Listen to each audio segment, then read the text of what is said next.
Magandang araw sa inyong lahat at welcome sa aking channel. Paolo Avellino, inaming mahal si Kim.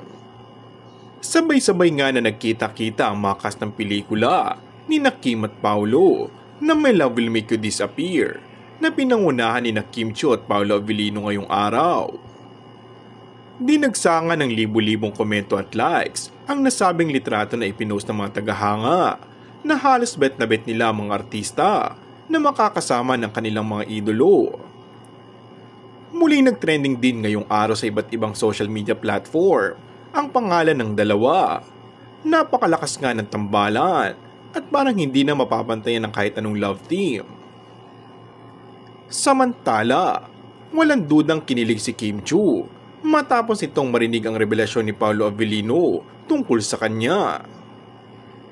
Nagpasalamat kasi ang aktor sa lahat ng Kim Po fans, sa lahat ng tumatangkilik at naghihintay sa kanila at sa kanilang pagsasama sa bagong proyekto.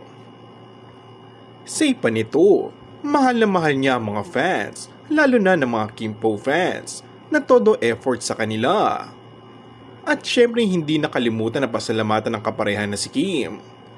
Hindi man daw diretsahan, ngunit batid ng mga fans kung para kanino at sino ang mahal na mahal na tinutukoy ng aktor.